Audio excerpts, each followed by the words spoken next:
hablar de las maravillas de Dios, de la majestad, de la grandeza de Dios, que está revelada en su palabra. Y es un honor hablar, servir al Señor, hablar de sus maravillas. Y vamos a leer una porción de la Sagrada Escritura, sin más preámbulo, vamos a entrar en la predicación. El mini sermón, el tiempo que estaremos aquí. Bendito sea el nombre de Dios. Yo quiero que se vayan a la carta de los Hebreos, capítulo 6, verso 12. Hebreos. Yo podía utilizar para este sermón Hebreos capítulo 11, donde habla de los héroes de la fe. La parte del sermón que me toca ahora es un recuento histórico de los hombres de Dios que a través de los tiempos han entregado su vida al servicio de Dios. Yo podía utilizar Hebreos capítulo 11, pero en este caso voy a utilizar un verso que contiene la principal enseñanza, el principal propósito de este sermón, que es Hebreos capítulo 6, versos 11 y 12. Amén. Pueden ponerse sobre su pie para que honremos la palabra del Señor.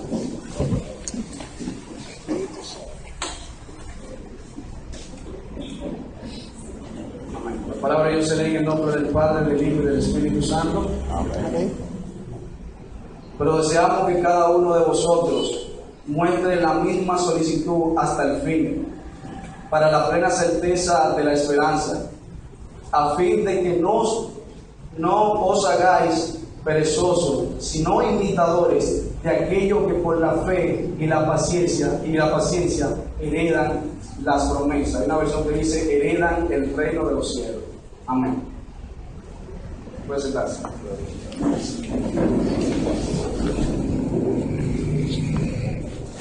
A través de los tiempos, el Dios de los cielos se ha revelado a diferentes hombres. Y de la forma que Él se ha revelado ha sido de una forma especial, una forma en particular.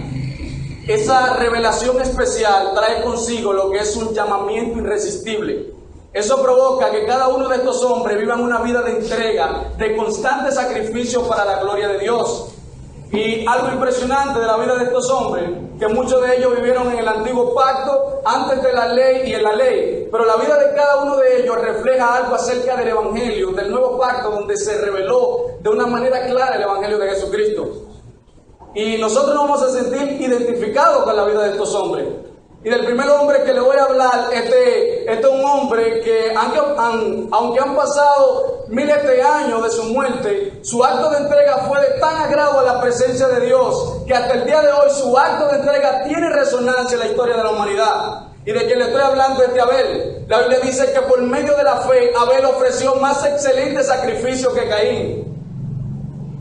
Ese acto de entrega de Abel, donde escoge de la primicia del rebaño, el cordero perfecto, ese sacrificio describía la situación espiritual de Abel. Revelaba que el corazón de Abel, el ser intangible, el ser espiritual de Abel, estaba rendido completamente en la presencia de Dios.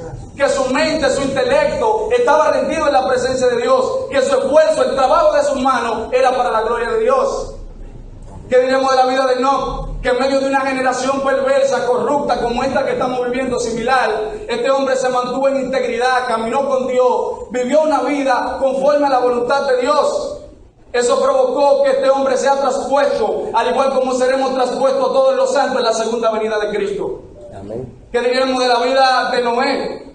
Un hombre que creyó en Dios cuando nadie quiso creer en Dios, que obedeció a Dios cuando nadie quiso obedecer a Dios, y por medio de la fe se convirtió en pregonero de justicia, advirtiendo acerca de la ira venidera. ¿Qué diremos de la vida de Abraham, nuestro padre, el padre de la fe?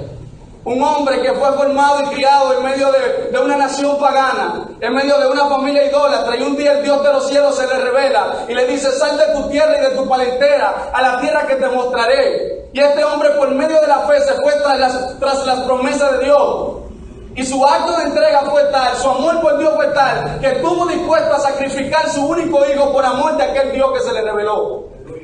Y ese acto de entrega de Abraham es una representación tipológica de la mayor entrega que se ha hecho en la historia de la humanidad, que es la obra de Cristo en la cruz del Calvario. Es la tipología de aquel que no escatimó ni siquiera a su propio hijo y lo entregó por cada uno de nosotros. La Biblia dice que de tal manera amó Dios al mundo, que ha dado a su hijo unigénito para que todo aquel que en él cree no se pierda, mas tenga vida eterna. En gloria a Dios. Aleluya. ¿Qué diremos de la vida de Moisés? Un hombre que, siendo hijo de la hija del faraón, posiblemente iba a ser el heredero al trono de Egipto, la nación más poderosa de los tiempos. Sin embargo, este hombre renunció a toda esta gloria del mundo para irse tras el vituperio de Cristo, para ser vituperado por Cristo, para ser procesado por Cristo, por aquel yo soy que se le reveló en el monte Sinaí. ¿Qué diremos de la vida de David? Es un ejemplo de lo que estar apasionado por la presencia de Dios. Es un ejemplo de lo que estar desesperado por la presencia de Dios. Esa es la tipología, es la representación de lo que es el hedonista cristiano. Aquel que está dispuesto a sacrificarlo todo por estar en la presencia de Dios. Aquel que siente placer y gozo en la presencia de Dios, en las cosas que son del Señor. ¿Qué diremos de la vida de los profetas? ¿Qué tal la vida de Daniel? Que prefirió comer legumbre antes de contaminarse con la comida del rey. Que mientras toda una nación estaba de rodillas ante una estatua, ante un Dios falso, él estaba de rodillas delante del Dios de los cielos. ¿Qué diremos de la vida de Juan el Bautista? Último profeta de los que anticipaban al Mesías.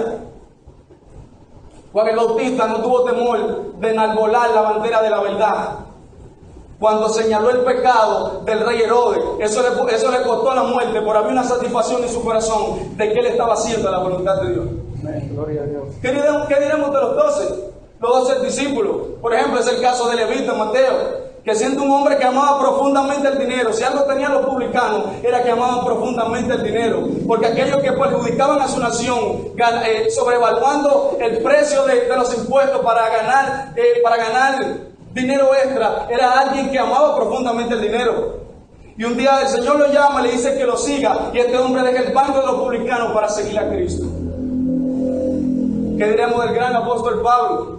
Un hombre que dice en el libro de Gálatas, en la carta de los Gálatas, él dice que Dios lo apartó desde el vientre de su madre y dice que lo llamó por su gracia. Pero el apóstol Pablo, en su juventud, fue testigo ocular y fue cómplice de la muerte de Esteban, del primer mártir de la iglesia, pero que también encabezó la primera persecución contra los cristianos. Respiraba amenaza. Cuando iba de camino a Damasco, tiene un encuentro con el Señor. El Señor le dice: Saulo, Saulo, ¿por qué me persigues? Este hombre, al igual que todos nosotros, era un enemigo de Dios. Un hombre que no quería saber nada acerca del Evangelio de Jesucristo. Sin embargo, este enemigo de Dios fue reconciliado mediante el sacrificio de Cristo en la cruz del Calvario. Es impresionante que en el libro, la carta a los filipenses, él hace una autobiografía personal y él habla de cosas que él entregó para la gloria de Cristo. Yo quiero que nos vayamos a esa carta de Filipenses, capítulo 3, verso 4 en adelante.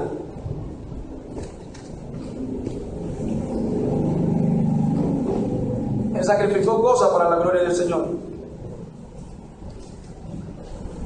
Amén.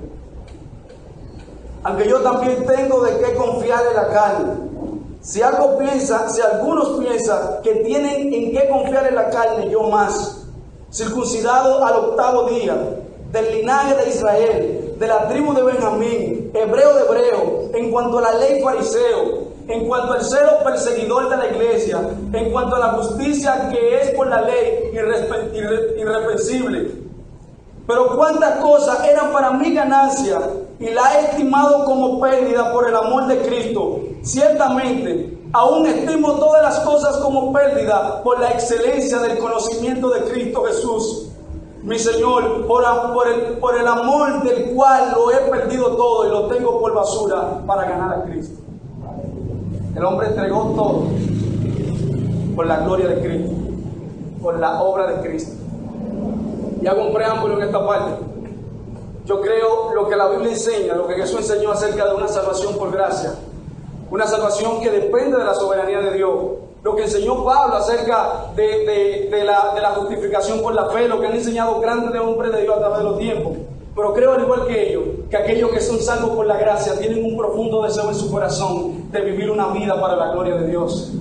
Y en este siglo XXI a nosotros nos ha tocado vivir un evangelio un poco diluido, distorsionado de la verdad bíblica. Y la verdad es que muchas veces se hacen las cosas enfocados pensando en los hombres. Nuestras predicaciones pensando para que los hombres se sientan bien. Nuestras canciones para que la gente se sientan bien. Cuando el propósito del Evangelio es beneficiar al hombre, pero la gloria del Evangelio, el centro del Evangelio no es el hombre, el centro del Evangelio es Cristo. Ese libro está sellado con la sangre de Cristo. Ese libro está sellado con la obra de Cristo que se efectuó hace más de 2000 años en la cruz del Calvario. Entonces nuestro enfoque en la oración, nuestro enfoque en la predicación, en todo, debe ser para Jesús, para la gloria de Jesús. Y eso es algo que sucede, la gente no quiere entregar.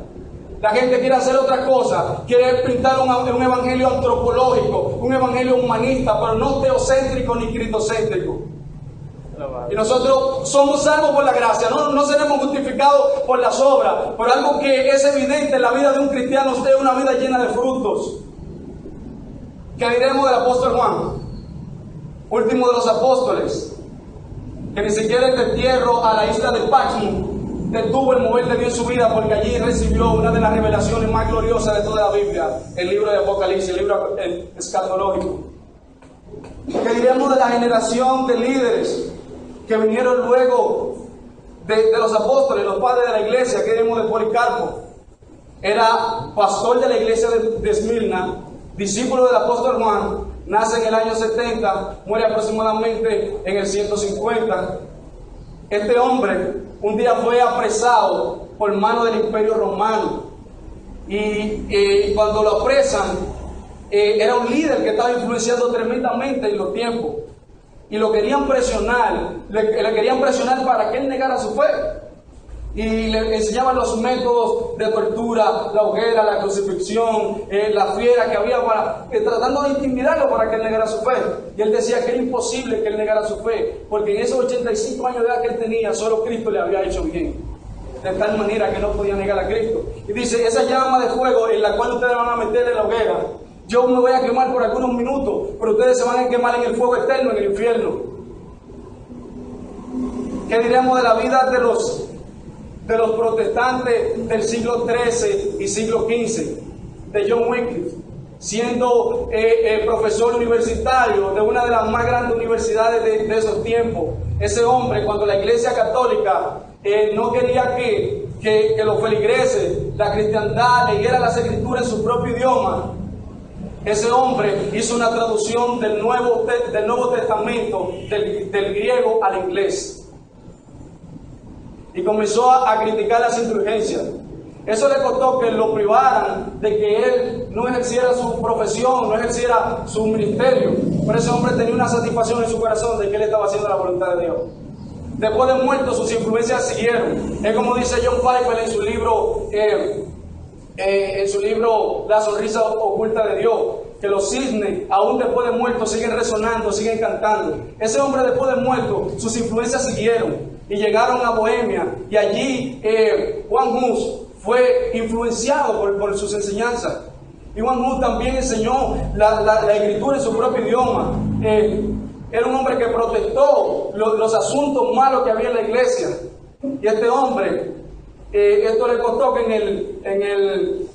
el 1415, este hombre cayó en manos de la iglesia y lo mataron. Y antes de su muerte, él dijo algo. Él dijo, hoy van a quemar un ganso, pero dentro de 100 años vendrá un cisne, el cual tendrán que escuchar y no lo van a poder quemar. Ese hombre dio una profecía. Y de quien se estaba refiriendo era de Martín Lutero. En el 1530, Martín Lutero confirmó de que Juan Hus estaba hablando de él. Y es impresionante, mi hermano, que Martín Lutero fue el más audaz, el más atrevido de todos los protestantes en el siglo XVI. Martín Lutero denunció directamente al imperio papal. Y eso trajo resultados que hoy hay, hasta el día de hoy, hay una iglesia reformada. Hasta el día de hoy hay una iglesia que se asemeja, que se acerca a la doctrina del real cristianismo. Pero las enseñanzas de Lutero no se quedaron ahí. Desde Alemania llegaron hacia Francia, y allí estaba Juan Calvino. Hoy en día solo se destacan cosas negativas de Juan Calvino, pero nosotros tenemos un gran legado de Juan Calvino. Juan Calvino fue un hombre que poco en su época conocieron a Dios como lo conoció Juan Calvino. Juan Calvino vio la majestad de Dios por medio de las Escrituras. Ese hombre conoció a Dios, conoció las revelaciones bíblicas, fue iluminado de tal manera que es uno de los mejores teólogos de toda la historia de la iglesia. De tal manera que ese hombre hizo comentarios de casi todos los libros de la Biblia, sistematizó la teología cristiana, de tal manera que dividió en doctrina, y eso se ve representado en su obra magna, que es la institución de la iglesia. Pero tampoco las enseñanzas de Lutero se limitaron a Francia, sino que llegaron a Inglaterra. Y hay un hombre llamado William Tilday, conocedor de los idiomas originales de la Biblia, fue influenciado por el pensamiento de Lutero. Y ese hombre de Dios comenzó a escribir un nuevo testamento en inglés. Comenzó a protestar contra la iglesia. Eso provocó que él esté escondido por mucho tiempo. Eso provocó de que él muera de mano del rey Enrique VIII. Pero él dijo algo sumamente interesante luego de su muerte. Y él dijo, cuando estaba en la hoguera, él dijo: Señor, abre los ojos del rey Enrique VIII, del rey de Inglaterra. Y meses después de su muerte, el rey Enrique VIII dio una ordenanza de que en todas las iglesias de Inglaterra haya una traducción del Nuevo Testamento de la versión de William Tilday. Ya diremos de la vida del progreso peregrino. John Bunyan. ¿Qué diremos de John Bunyan? Que por predicar la verdad en el siglo XVII, ese señor fue encarcelado. Yo leí un libro que decía que ese encarcelamiento fue prácticamente voluntario, porque con el simple hecho de él decir que no iba a predicar el evangelio, lo hubieran dejado de libertad.